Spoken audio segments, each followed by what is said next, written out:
Source नहीं, इसका कोई आदि नहीं, ये कहीं से प्रारंभ नहीं हुआ, कोई नहीं कह सकता। माया को भी ऐसे ही, माया का कहीं से प्रारंभ हुआ है ऐसा किसी को पता नहीं हो सकता। लेकिन परमात्मा अनंत है और माया का अंत होता है चित्त में। चित्त में से माया निकल जाती है। परमात्मा सनातन, परमात्मा अनंत है और माया का अंत। जैसे ही जागता है आदमी तो सबसे पहले माया का अंत होता है, और माया का अंत होता है तो ही वो ब्रह्म होता है। और फिर माया का उपयोग करता है, माया हट जाए। फिर पहले माया ब्रह्म का उपयोग कर रही थी। अच्छा देखो, कृष्ण गजब की बात कहते थे, मेरी बनाई हुई मुझसे टक्कर देती सामने खड़े हो गए, ऐसी टक्कर लेती है तो मजा करा देती। तो अभी क्या हुआ है कि हम सब ब्रह्म हैं लेकिन ग्रसित माया से, ये चक्कर हो गया। माया हावी हो गई, ब्रह्म ढीला हो गया। ब्रह्म ढीले पड़े हुए, बिल्कुल अंदर बैठे हुए हैं, कुछ नहीं बोल सकते। माया इतनी नाना तरह के रूपों में खड़ी होती, ऐसे ऐसे रूपों में आती है, प्रकट होकर कुछ नहीं, तो ब्रह्म को हिलाती रहती। कोई सदगुरु मिलता है तो वो कहता है जी शेख चिल्ली का खेल बंद करो। माया हिलाने के लिए थोड़ी ऐसा खेल हुआ। अच्छा, परमात्मा तो तटस्थ है, माया माया का काम करती रहती, वो सुनता नहीं है, पड़े हैं अपने आराम से। फिर सदगुरु कोई युक्ति बताता है तो उसमें ब्रह्म प्रकट होता है, और ब्रह्म जैसे ही प्रकट होता है माया का अंत होता है। फिर गेस्टाल्ट बदल जाता है, फिर माया दासी हो जाती, लक्ष्मी जो है दासी बन जाती है। फिर सब दासियों का काम हो। ये पूरी प्रकृति ऐसे व्यक्ति की जिसके जीवन में ब्रह्म का अवतार हो जाता है। ये पूरी प्रकृति माया ही है, और ये पूरी प्रकृति इतने प्रेम में पड़ जाती है कि पहली बार किसी के प्रेम में पड़ी है। जैसे आपने देखा होगा कि औरतें जो है ना, अच्छा आदमी हो उसका रिस्पेक्ट करती, अब लल्लू हो ना लल्लू का रिस्पेक्ट नहीं करती, उनकी खूब उड़ाती रहती है। ऐसी माया है, जब समझ लेती है कि ये तो खड़ा ही हो गया, अब इसे हिलाया नहीं जाता, तो वो समर्पित होती। पहले सताती है और फिर समर्पण करती है। मजा देखो, फिर माया ब्रह्म को समर्पित हो जाती है कि जैसा काम मुझसे लेना हो प्रभु लो, आप, मैं आती रहूंगी, आप बुलाते रहना। चल रहा ऐसा खेल, ऐसा नहीं कि वो तुम्हारी गर्दन पकड़ दे। तो ऐसा आदमी भी तुम्हें खड़ा दिखेगा संसार में, लेकिन इतना अपोजिट हो जाता है वो, जिसका कोई हिसाब। वो माया का उपयोग करता है।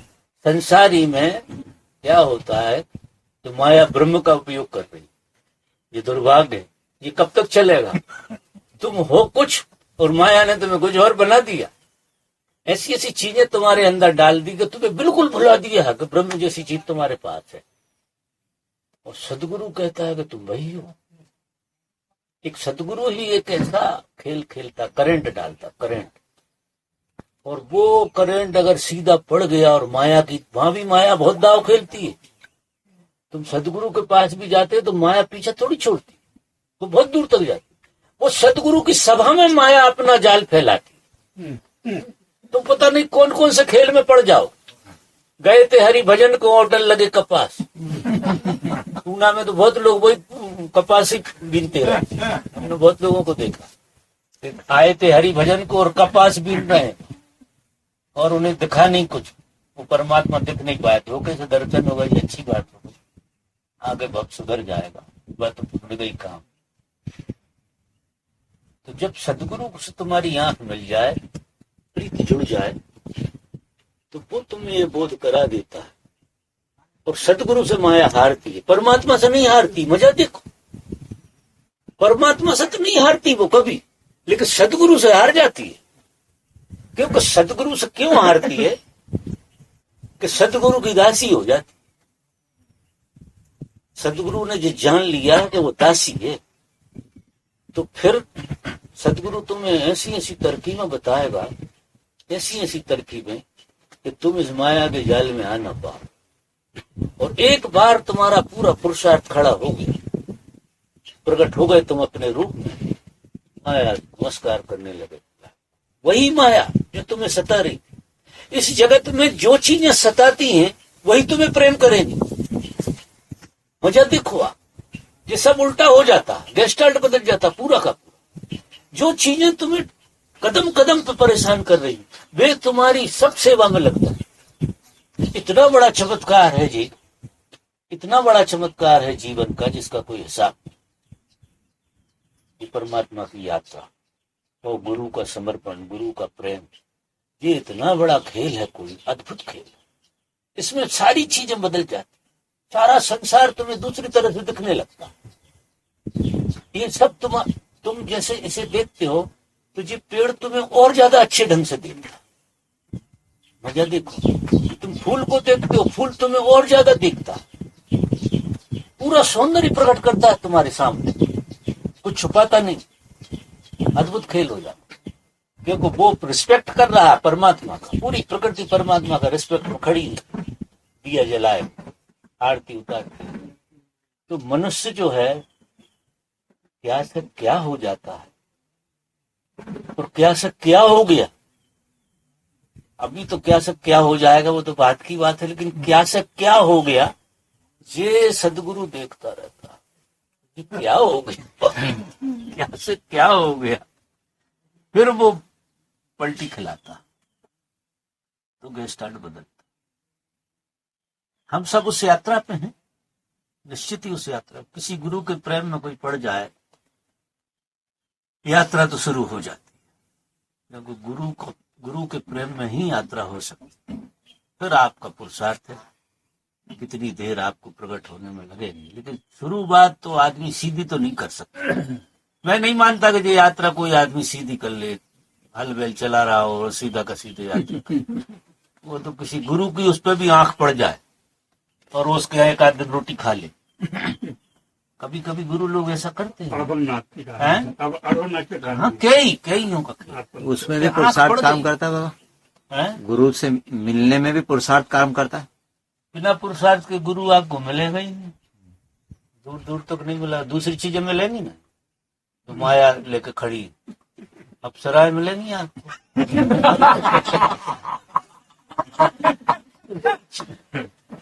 गुरु तो वही मिलेगा जब पुरुषार्थ प्रकट हुआ। जन्म जन्म के कर्म हमारे बहुत ऊपर आते हैं, तो हम जिंदा गुरु के प्रेम में देखना है। पहले तो देखना ही बहुत भाग की बात है, और देखने से बड़ा भाग है कि उसके प्रेम में पड़ता, क्योंकि आपके पास और कुछ नहीं है, आप बस प्रेम में पड़ सकते। प्रेम में अगर आप पड़ गए, बाकी काम छोड़ दो, वो खेल आगे का वो करता है, क्योंकि वो प्रेम से भी तुम्हें बाहर लेगा। बहुत लोगों को मैं देखता हूं कि सिर्फ प्रेम तक की यात्रा कर, प्रेम में पड़ जाते हैं, वो पड़े ही रहते हैं, क्योंकि प्रेम का रस इतना जबरदस्त है कि उसकी जय जयकार करते रहेंगे, लगे रहेंगे और मजा करते। लेकिन मामला प्रेम से लौट सकता, प्रेम में पड़ा हुआ आदमी भटक सकता, क्योंकि प्रेम में जीने के लिए बहुत सारी चीजें, अकेला गुरु नहीं। तो तुम्हें धीरे धीरे पता नहीं किन किन किन चीजों से प्रेम होने लगे, धीरे धीरे लाइन बदल सकती, प्रेम तक की यात्रा भटक सकती। बहुत लोग प्रेम तक जाते हैं सदगुरु के पास, प्रेम के संबंध उनके बनते और बड़ा मजा आता है, लेकिन वहां से रिवर्स लग सकता है, वहां से पलट जाते हैं ये दुर्भाग्य। क्योंकि सबसे ज्यादा जागने की जरूरत जब है जब तुम्हें प्रेम का स्वाद आ गया। तुम सतगुरु के प्रेम को अगर समझ गए तो अब जागृति की बहुत जरूरत, क्योंकि प्रेम का स्वाद आ गया। और प्रेम में तुम किसी चीज के भी प्रेम में पड़ोगे। और कभी कभी ऐसा हो जाए कि किसी प्रेम में आप सदगुरु को छोटा कर लो, ऐसा होता है। कभी किसी प्रेम में सदगुरु छोटा हो जाए और तुम जहां प्रेम कर रहे हो वो प्रेम तुम्हें ज्यादा अच्छा लगे, वो प्रेम का स्वाद तुम्हें आ चुका है, तो ऐसी अवस्था में सदगुरु ही तुम्हें निकाल सकता है, नहीं कोई नहीं निकाल पाता। ये प्रेम का जाल जो है ना, वो जबरदस्त जाल है। इसमें से बाहर नहीं आ पाता। तो सदगुरु की कृपा होती फिर इसमें से भी निकालता। जब ये चैप्टर क्लोज करो, फिर आदमी को अस्तित्व के प्रति प्रेम के बाद है समर्पण। प्रेम के बाद आता है समर्पण। ये जो समर्पण है प्रेम का, ये समर्पण सही नहीं है, सही नहीं है, ये अधूरा समर्पण। क्योंकि प्रेम में कहीं गहरे में भोग समाया है। भोग, प्रेम में भोग की सुगंध रहती है, भोग बना रहता है। प्रेम के माध्यम से तुम एक भोग की प्रवृत्ति को अनुभव करते हैं। अब चूंकि प्रेम में भोग है, तो भोग तो दुनिया भर की चीजों में पलटा खा जाता है, और सदगुरु से ज्यादा दूसरी तरफ भोग लगने लगता है, अच्छा तो पलट जाता है। समर्पण में भोग नहीं, समर्पण में प्रेम नहीं है। जहां तक प्रेम है वहां तक भोग। बहुत सुंदर है सदगुरु के प्रति प्रेम में जीना, लेकिन भोग से नहीं बचा जा सकता। क्योंकि प्रेम को बहुत सारी चीजें मिले और भोग में पड़ जाएगा, और जन्म भटक जाते हैं लोग, जन्म निकल जाते हैं लोगों के। सिर्फ बिल्कुल सदगुरु के प्रेम में पड़े हुए लोगों को भी जन्म भटक जाता है, टाइम लग जाता है। और सदगुरु की कृपा और हो गई, अद्भुत कृपा हो गई। तुम प्रेम में अगर जागे रहे, फंसे नहीं, जागे रहे, एक फोकस में प्रेम रहा तुम्हें सदगुरु के प्रति, तो प्रेम बदल जाता है समर्पण में। तुम किसी को समर्पित हो गए बस। और जिस दिन कोई समर्पित होता है, वहां से लौटना मुश्किल। क्योंकि फिर तुम समर्पण का मतलब है कि सदगुरु के गर्भ में चले गए, तुम्हें सदगुरु ने स्वीकार लिया। प्रेम तक उसने स्वीकारा नहीं है, खुला है तुम्हारे लिए, लेकिन स्वीकारा नहीं है उसने, क्योंकि ऐसे पात्र नहीं हो पाए। लेकिन जब समर्पण घटा, तो उसने बिल्कुल अपने में ले लिया। और जब सदगुरु अपने में ले लेता है, तो फिर नहीं भटक सकते हो। दुनिया की कोई ताकत, प्रकृति चाहे जैसा जाल फेंके, तुम्हें किनारे से लौटे आओगे। बहुत दाव लगाने की आदत पड़ी है, लगाओ, लेकिन एक दाव में नहीं फंस सकते हो, तुम लौट लौट आओ। कोई दाव तुम्हें फंसाएगा नहीं। इस जगत की कोई चीज तुम्हें नहीं फंसा सकती है, अगर तुम सदगुरु के समर्पण में चले। वही निभाता है, और समर्पण से तो सीधा खेल ही होता है। सच पूछो तो यात्रा वहां से शुरू, जहां से यात्रा लौट सके वो कोई यात्रा नहीं। अब लोग प्रसन्नता ढूंढ रहे हैं, आनंद ढूंढ रहे हैं। क्या टिका पाते हो आप? प्रेम को टिका पाते? प्रेम सनातन तो नहीं है, टिकता तो नहीं, खो जाता है। अब तुम्हारी मांग ही ऐसी है जो खो जाए उस चीज की है। प्रसन्नता तुम्हारी टिकती है क्या? आज प्रसन्न हो, कल दुखी। तो अब क्या है कि तुम प्रसन्न होने का एक खेल खेल रहे हो, एक माया का ही खेल है कि प्रसन्नता को ढूंढ रहे। दुख से तुम थोड़े से हट गए, लेकिन प्रसन्नता ढूंढ रहे। जहां प्रसन्नता मिलती है वहां हमारा दिल करता है कि हाँ बिल्कुल ठीक। लेकिन कभी बहुत गहरे में बहुत तरह से प्रसन्न भी हो रहा है, बहुत गहरे में कभी खुद मुझे आए कि ये चीज आती है, हो जाती है, तो ये सनातन तो नहीं। तो मैं प्रसन्नता के पीछे काहे को पड़ा? और प्रसन्नता के लिए मुझे दुनिया भर के समझौते करने पड़ते हैं। मुझे खुश रहना, मेरी बीवी को खुश रखूं, मेरे बच्चों को खुश रखूं। क्योंकि मुझे प्रसन्न रहना है, तो मुझे दुनिया भर का ड्रामा करना पड़ता है, जाने अनजाने। तो साधक की एक अवस्था है जो प्रसन्नता के ऊपर जाता है, जो सच्चा साधक। बस वहां एक ऐसी चीज है, ना तो सुख होगा और ना दुख होगा और ना वहां तुम होगे। वो एक black night of the soul, dark night of the soul.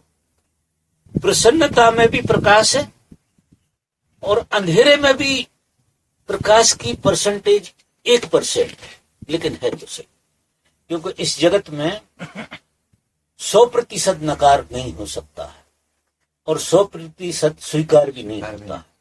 99% नकार में कोई जा सकता है, 1% तो प्रकाश। 100% कोई भी आदमी अंधेरे में जा नहीं सकता है, और 100% कोई आदमी विधायकता में नहीं जा सकता है। ये गुणधर्म नहीं है, क्योंकि इनके रेशो बदलते हैं। तुम 99 तक विधायक हो सकते हो, और 99 से 98 में तुम पलट सकते हो। तुम 99 तक नकारात्मक हो सकते हो और तुम पलट सकते हो।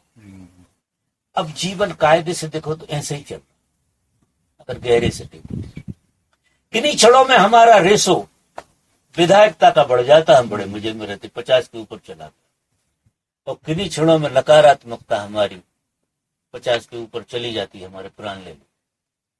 इस खेल को बहुत ऑब्जर्वेशन करके देखें, साधक को इस खेल को बहुत ऑब्जर्व करना।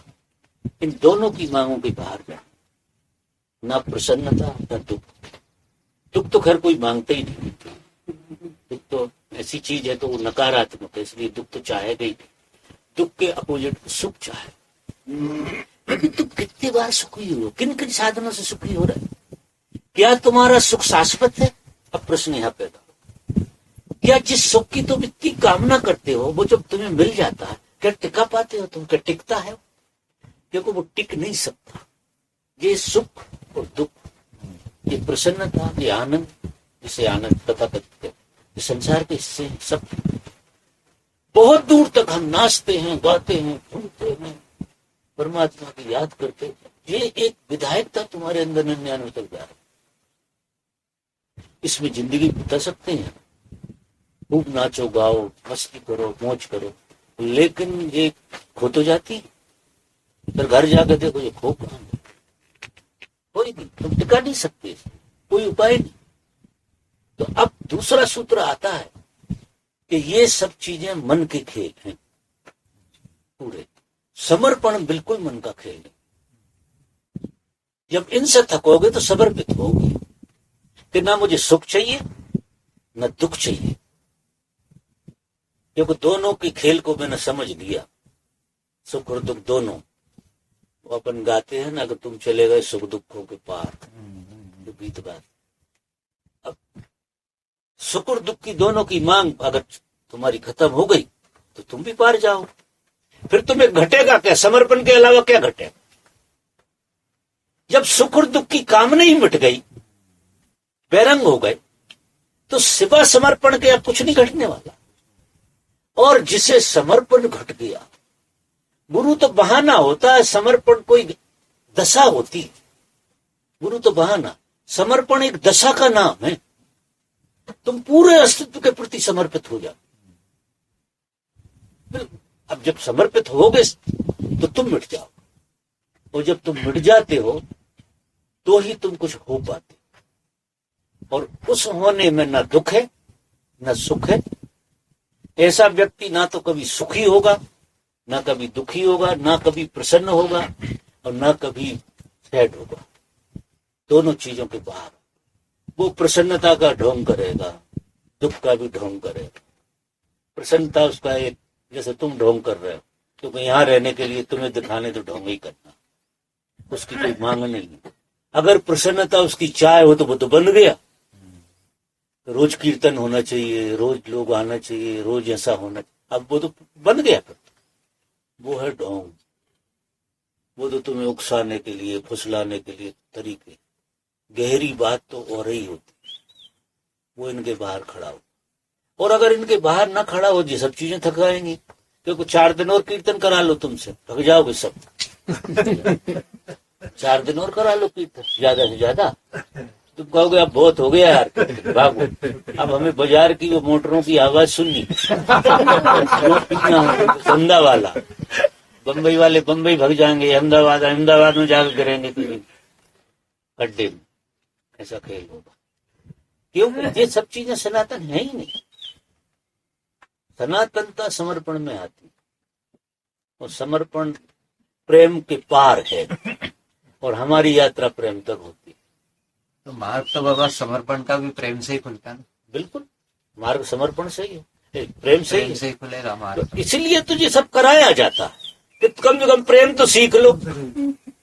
ये सारे आयोजन तो इसलिए किए जाते हैं, ये बार बार उत्सव मनाया जाता है, और उत्सव की बहुत कल मैंने उत्सव की इतनी चर्चा की, सारी चीज कि तुम उत्सव के भी पार चले जाओ, इतनी चर्चा की कि उत्सव तुम्हारा मिट ना पाए, शाश्वत हो जाए, इतना उत्सव। फिर मैंने बताया कि बांटने से बढ़ता है, वो कला बताई, क्योंकि अगर तुमने बांटना शुरू किया तो तुम प्रेम के ऊपर चले जाओ। लेना बंद कर दो और बांटना शुरू करो, तुम प्रेम के ऊपर जाते, फिर तुम्हें समर्पण घटे। ये लेने की प्रवृत्ति, अब प्रेमी क्या है, एक दूसरे से लेने की मांग करते रहो, तो मिलेगा, किससे मिलेगा यार, किससे मिलेगा, उससे पूछो तो सही कि उस पे है भी कि नहीं, वो उतना ही उधार बैठा है, तुमसे मिलेगा। अब इसमें अकल किसी को नहीं आ रही, ईमानदारी से दो ही पूछे थे, दो ही नंगे भूखे, दो ही नंगे भूखे की इमेज तैयार करते हैं प्रेम की, और एक भ्रम पैदा करते हैं कि तुम्हें हमसे मिलेगा, हमें तुमसे मिले, और ऐसा ढर्रा चलता है जिसका कोई हिसाब नहीं मिलता किसी के लिए। ये खेल चलते रहते, क्योंकि यहाँ इस तरह से नहीं मिलता, यहाँ बांटने। हाँ, प्रेमी प्रेमिका अगर बांटने की कला सीख जाए, वो सिर्फ लेना भूल जाए, बांटना, सिर्फ बांटना। हम तो किसी को गले लगाते तो खाना चाहते हैं, पूरा हम में घुस जाए, हम उसमें नहीं घुसते। हम जब किसी को गले लगाते हैं तो हम उस तरफ नहीं जाते, उसे इस तरफ लाते। जब हम गले मिलते, देखना गले मिलकर किसी को, जैसे ही गले मिलोगे तो रगड़ने ही लगो, हालत हो जाए कि ये सब हम में घुस जाए। जो भी है, तरीका बिल्कुल अलग है, तुम्हें रगड़ने की जरूरत ही नहीं है, तुम ऐसे भी तो घुस सकते। अगर तुम्हें बहना आ गया तो अब ये दूर रहे के पास रहे, गले मिलने की जरूरत ही नहीं। गले मिलने की जरूरत कहाँ है प्रेम के लिए। गले मिलने में तो एक दूसरे को खींचते हैं और कुछ नहीं करते। ईमानदारी से देख लेना, ईमानदारी से देखो क्या करते हैं कि तुम हम में घुस जाओ, और वो दूसरा भी यही सोच रहा कि तुम हम में घुस जाओ।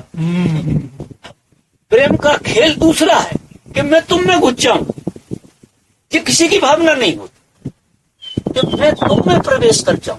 प्रेम का नियम ये कहता है कि तुम सब में प्रवेश, और एक में प्रवेश करने की कला आ गई तुम्हें तो तुम पेड़ों में भी घुसोगे। पर तुम अगर ये कला किसी को आ गई तो प्रेम पक्का, फिर पकेगा प्रेम। तुम छाते को वहां घुसोगे, तुम्हें किसी की ऐसा नहीं कि पात्र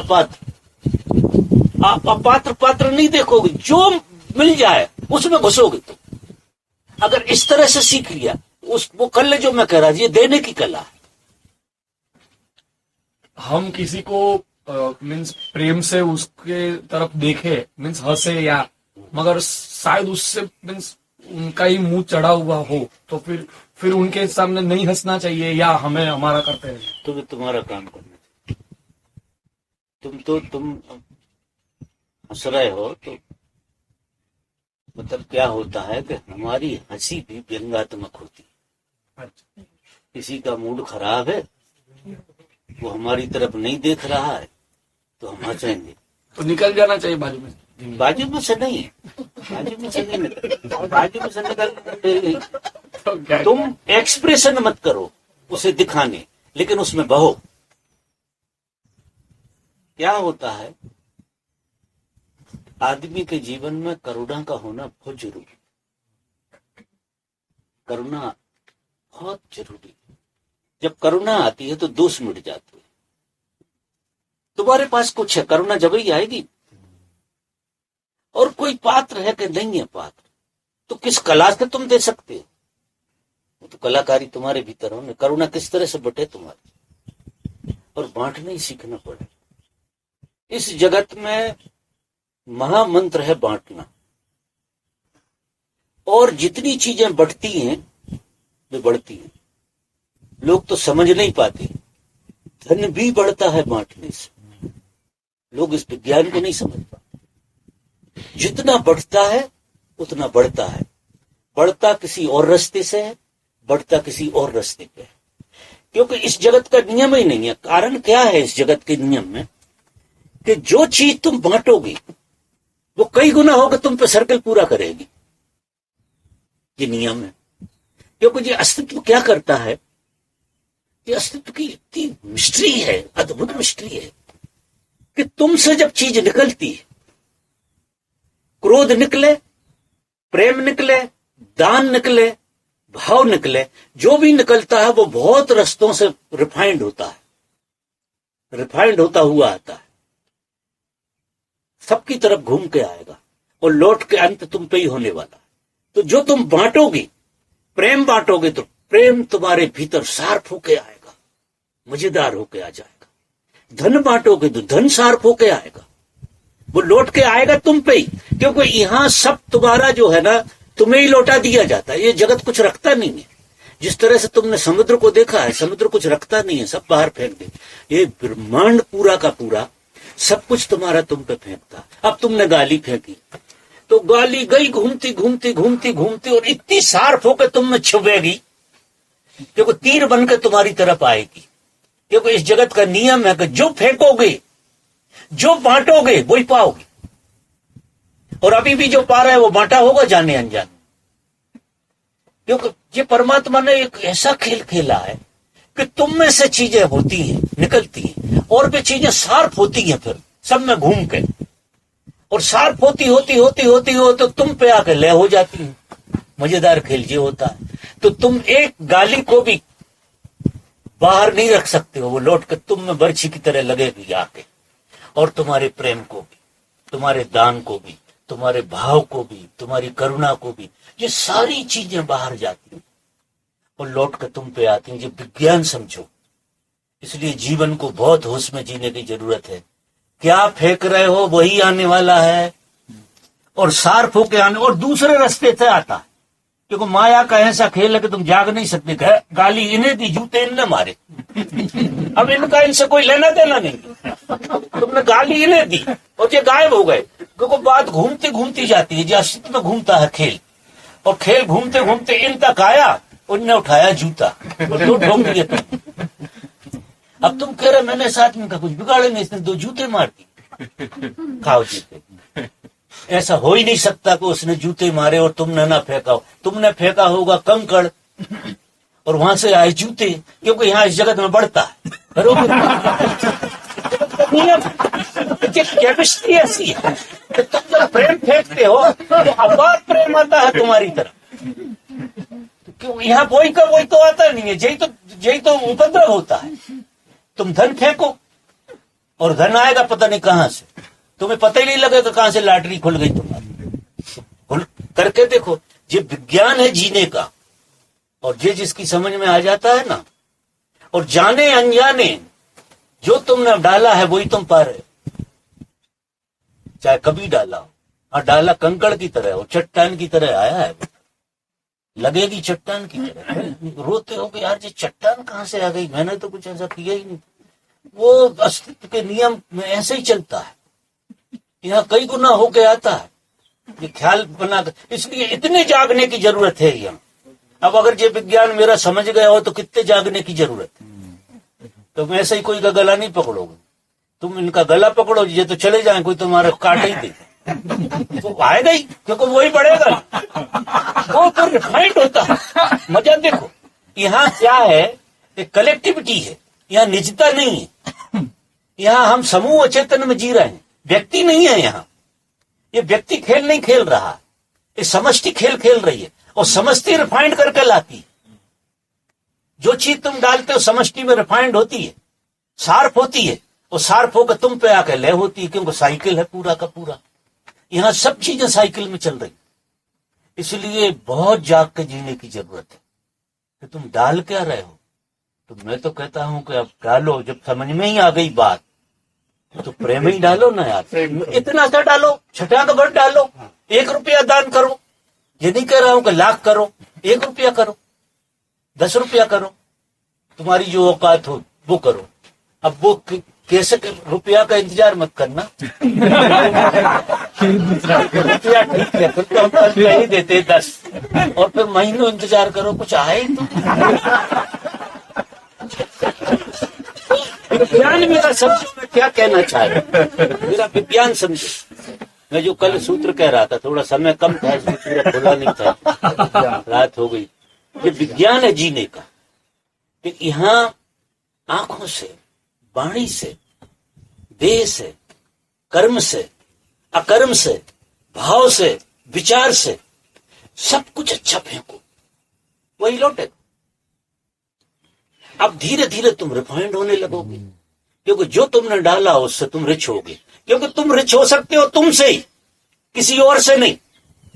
प्रकृति तुम्हें तुमसे रिच करती है। ये देखो कितनी बड़ी सौभाग्य की बात है और कितनी बड़ी गरिमा की बात है। तुम कंगाल की तरह नहीं हो, जो तुमने ही बोया। प्रकृति कर रही है ना यार, एक बीज डालते 100 बीज निकलते हैं कि नहीं? निकलते हैं कहीं। और वो अफीम के भी निकलते हैं जिससे नशा होता। प्रकृति ये थोड़ी, प्रकृति का काम है 1 के 1000 करना। और ये सब है प्रकृति जो यहाँ बैठी हुई है, ये सब प्रकृति है। यहाँ तुम किसी से बात करते हो तो तुमने अपना बीज डाला, वो धरती बना, उसने दूसरे में डाल दिया, तीसरे में डल गया, डलते डलते बड़ा रिफाइंड होता है, बड़ा रिफाइंड होता है। ये खेल गजब पर रिफाइंड होते हैं, ऐसे घूमते घामते, और बड़ा सा खेल होकर तुम्हारे पास आता है। तो उसका और उसका कोई मेल नहीं है। और जहां तुमने डाला था उस बात से इस बात का बिल्कुल लेना देना नहीं। तो हमेशा आदमी सर पकड़े रहता कि इतनी मुसीबतें मुझ पर कैसे आ रही? ये मुसीबतें तुम नहीं डाली थी, तुमने बोए थे बीज, लौट के आ रहे हैं ये सब। तो एक के 100 बन के, एक के 100 बन के आते। तो महापुरुष इतने इतने तरह से जगाता है कि अब देखो जहां खड़े हो वहां से नई शुरुआत करते। जो पुराने हो, उन्हें तो जेल नहीं है, वे तो जूते पड़ने वाले हैं। लेकिन आज के बाद तो कम से कम कोई कड़ाका मत करो। आज के बाद तो कलाकारी मत करो। आज के बाद तो जीवन को ऐसा जियो कि लौट के आए, वही लौट के आने वाला। जे मैं ब्रह्म वाक्य कह रहा हूं, इतना बड़ा अकाट सत्य है जो अंधेरे में चल रहा है। ये लेक्चर पे गजल है, ये लेक्चर पे गजल है, गजल। अंधेरे में है, अंधेरे में। ये सब चीजें अंधेरे में होती हैं, जाग के आदमी को दिखाई देता है। जाग जाए तो जो विज्ञान समझ में आता है कि तुमने जरा सी बात क्या फैला दी है और तुम तक आने वाली है। तो वो ऐसा महापुरुष तो सिर्फ करुणा करता है, करुणा में देखता है कि कम से कम अब ना निकले यार तुमसे, क्योंकि वो भी नहीं मिटा सकता उन कर्मों को जो तुमने बोए, वो कोई नहीं मिटाता, वो तो खाने ही पड़ेंगे। वो धक्के तो आपकी पूरी साधना में चलेंगे, कोई उपाय नहीं है। और जितना साधक जल्दी होता है उतना चीजें उसकी तरफ ज्यादा गलने आ जाती है। ऐसा खेल होता है। ख्याल में आ रही मेरी बात? ना आ रही हो तो पूछो, आप दूसरी तरह से बताता हूँ। अरे बाबा, जो साधक ढेरा होगा वो ज्यादा तकलीफ पाएगा। हाँ, तो निर्जरा जल्दी होगी उसकी। बिल्कुल, चीजें दौड़ के आती हैं उसके पास गलने, क्योंकि प्रकृति भी तो मुक्त होना चाहती है इस जाल से। एक आदमी का साइकिल तो टूटा तो प्रकृति आनंदित हो जाती है कि एक आदमी जो बवाल फैला रहा था तो मुक्त हो गया। तो प्रकृति तो इंतजार करती। आप आश्चर्य करोगे मेरी बात सुनकर, परमात्मा जो है इंतजार ही कर रहा है कि ये खेल से तुम बाहर आ जाओ। साधक जो हो उसके दुश्मन हो सकते हैं, मीन्स उससे दुर्व्यवहार करने वाला, और उस साधक भी दुर्व्यवहार कर सकता है। मगर जो बुद्ध होते हैं उनके साथ भी दुर्व्यवहार करने वाले लोग बाबा होते हैं। आपने बताया, मैंने सुना। अरे भैया, पहले मारे होंगे जूते किसी को यार। तो वही क्या बोलिए, बुद्ध हो गए तो क्या होगा? बुद्ध पे भी थूका ना किसी ने। तो ऐसा नहीं होता, उन्हें उसका गम नहीं होता कि कोई दुश्मन है। वो चीज जब घटती है तो वो दुश्मन से आ रही है ऐसा नहीं मानते, मेरी निर्जरा हो रही है ऐसा मानते। दुश्मन से आ रही है, दुश्मन तो हमेशा ही को खत्म हो गया। ये विज्ञान जिस दिन समझ में आ गया कौन दुश्मन किसका है, तुमने डाला तुम पे आ रहा, कौन दुश्मन? तुम्हारी चीज तुम पे ही आ रही है ना घूम के। तो टाइम का अंतर पड़ गया। कुछ चीजें ऐसी हैं जो बहुत बाद में साफ होती हैं, बिल्कुल आखिरी आती। अगर मेरी पूरी बातें साफ हो जाएं, मैं यहीं स्वाहा हो जाऊंगा। अभी हाल मैं यहाँ इस जगत में रह रहा हूं तो मैं आपसे बात कर रहा हूं तो मेरे संस्कार ही पूरे हो रहे हैं, ये मानना। मैं ये विज्ञान इसलिए बता रहा हूं कि मेरी निर्जरा हो रही है, और निर्जरा तो होती रहती है। यहाँ इस जगत में क्या होता है कि बुद्धत्व को उपलब्ध हो जाते हैं लोग, लेकिन कुछ संस्कार रह जाते हैं। उन संस्कारों को पूरा करने के लिए जो खेल रचते हैं, नहीं, अगर संस्कार पूरे हो जाएं और बुद्धत्व घटे तो उसी क्षण में खेल हो जाए। ये तो मुझे खुद ही आश्चर्य लगा कि उस अवस्था में जिसमें मैं था, प्योर कॉन्शियसनेस, और जब इस शरीर ने दोबारा से मुझे पकड़ा, अब बिल्कुल ख्याल में नहीं कि ये कैसे घट गया, वहां घटने का कोई उपाय नहीं। जब ये शरीर ने पकड़ा और रोटी खाने लगा, जी शरीर पानी पीने लगा, रोटी आ गई। तो ऐसा लगा कि क्या होने लगा। धीरे धीरे विज्ञान खुला कि जो पड़ा हुआ है वो तो अब इससे ही कटेगा, इसलिए वो जिंदा रहना पड़ता है। नहीं, इसी वक्त जिस दिन ये खेल खत्म हो जाएगा उस दिन साफ रहता।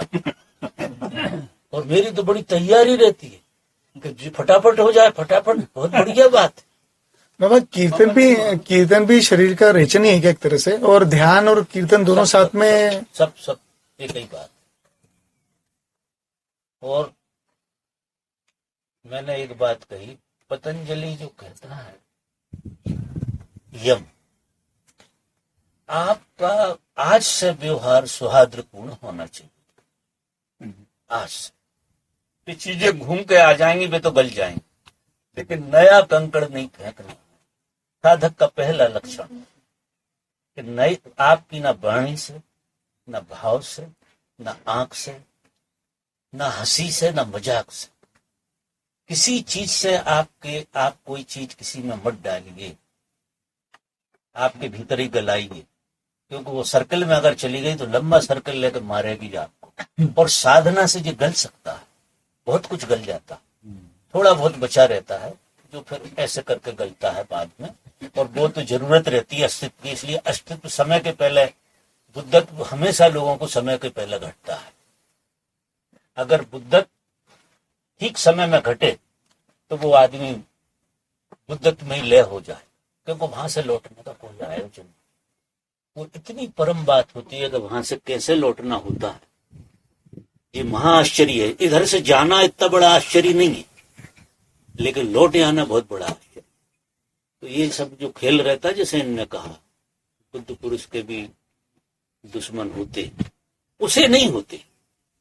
लोग बुद्ध पुरुष को दुश्मन मान सकते हैं क्योंकि उनके द्वारा निर्जरा हो रही, तो ऐसे ही होगी। वो गठीले होंगे, सुरीले होंगे, थोड़े से पत्थर फेंके ना बुद्ध पे, हाथी बाती फैलाए, लेकिन वो चीज गलती कानों में कीले बहुत अलग ढंग से। अब जो है भोजन का हो गया। अब एक थोड़ा सा बांटना और दान देना दोनों एक ही बात है क्या? बांटना और दान देना एक ही चीज, दोनों एक ही चीज है। तो किसी की सेवा कर रहे हैं या दान दे रहे हैं, वो भी बांटने का वही एक रूप है क्या? वो एक ही। तो सेवा जो है ना, बहुत बड़ा दान। या किसी की दान हेल्प के करना। बारे में मैं आपको कहूं कि सबसे निम्न दान है धन का। धन का दान सबसे नीच दान है, आखिरी। तुम आखिरी चीज दे रहे हो किसी के लिए, नीच दान है। मेरी भाषा मट्टी है, तुम बिल्कुल निर्जीव चीज दे रहे हो। धन जो है बिल्कुल आखिरी चीज है दान के लिए, लेकिन जब वो आखिरी चीज की पकड़ ऐसी हो गई, सीखना वहीं से पड़ेगा। और जिससे धन नहीं छूटता उससे के खाक आत्मा छूटेगी, जिससे धन ही नहीं छूट रहा। आखिरी चीज को भी पकड़ के बैठा है, मुर्दा चीज पे, और जिस चीज को हम पकड़ के बैठते वही हो जाते हैं। अभी लोगों की हालतें ऐसी हो गई, ये धन ने लोगों को पत्थर बना दिया, धन को पकड़ के बैठ गए, बपोती हो गई उनकी। कहीं से थोड़ा बहुत मिल गया तो बाप बन गए उसके, अब उसमें वो कितना खो रहा है उन्हें पता ही नहीं। सबसे नीच दान का। और फिर आती है दूसरे नंबर पर सेवा। सेवा सेकंड नंबर, जो सब हम सब कर सकते हैं। ऐसे जाने अनजाने तुम्हारी बीबी तुम्हें खाना बना के खिला रही है, कायदे से वो दान। यहाँ सारे खेल जो भी चल रहे हैं दुनिया में, क्योंकि दान के बगैर तो तुम जी नहीं सकते। सद्भाव भी तो बाबा, कहीं तो दान हो रहा है, कुछ दान, लेकिन चेप मीडियम क्वालिटी का, बीच वाला। तीसरा दान है ज्ञान का, जो श्रेष्ठ है, अद्भुत दान, सबसे श्रेष्ठ दान ज्ञान का है। ज्ञान का दान कुछ ऐसा है कि लोगों की साइकिल बदल देता, पूरे जीवन की साइकिल, जन्म बदल जाते। अगर वो दान किसी को फल जाए तो कई जन्मों की यात्रा हो जाती। ये ओशो जो देते हैं वो ज्ञान का दान, ज्ञान का दान। तो दान 3 तरह के होते हैं। एक तो पैसा, जो बिल्कुल नीच, लेकिन सीखना उससे ही पड़ेगा। अगर वो नहीं छूटा तो आगे की चीजें तुमसे नहीं छूटने वाली। फिर तुम धर्म की यात्रा से कोसों दूर। पहले छूटना चाहिए धन, दान देना सीखो। कमाने से ज्यादा दान देने की प्रवृत्ति होना चाहिए। आप कभी दान देखे देखो कितना मजा आता है, देखे देखो जरा। फिर दूसरे नंबर पे आती है सेवा। आप किसी की भी सेवा करो। प्रत्येक सेवा जो है एक जीवंत चीज हो गई, दान से ऊंची हो गई, धन से ऊंची। धन जो है पूरा का पूरा पदार्थ है, और सेवा जो है, सेवा भाव, प्रेम भाव, सद्भाव, ये दान है। क्योंकि यहां तो इस जगत में आप बिना दान के जी नहीं सकती। और गालियां भी आप दान में ही तो दे रहे, और जो दे रहे हो फिर वो ही लौटेगा। ये दान भी लौटता है। तुम जैसी वाणी बोलोगे वो वाणी लौट के प्रेम बन के तुम पे गिरेगी। ये दान ही तो हो रहा। जो मैं गिविंग वाली बात कर रहा हूं, बांटने वाली, बांटने का एटीट्यूड दान कहलाता है। और फिर तो जब तुम अस्तित्व हो जाते तो तुम खुद बटो। वो बुद्ध पुरुष करता है, वो तुम्हारे हाथ में नहीं है। बुद्ध पुरुष खुद बटता है, वो कुछ बांटता नहीं है, वो खुद बटता है, सबके सब में बटता है। और जब कोई सब में बटने लगे वही बुद्ध है। हर चीज में बटता है वो, चर में, चराचर में, अतल में, पाताल में, आकाश में, सब जगह बटने लगे। क्योंकि खेल यहीं से आएगा। इसलिए धन बहुत बड़ी कुंजी है जी, और सारे लोग उसी में फंसे हुए। ये लक्ष्मी जी, विष्णु डिपार्टमेंट ने सबको फंसा रखा। बड़ा खतरनाक डिपार्टमेंट है विष्णु, गड़बड़ वाला आदमी। ये बगल में बिठा लिए तो खेल खेलता रहता खूब। माया ऐसे रूप में खड़ी होती है विष्णु के और उसके। ये तीनों ब्रह्मा विष्णु है, सब माया के खेल है। इनका ब्रह्म से कुछ लेना देना बाद में करूंगा।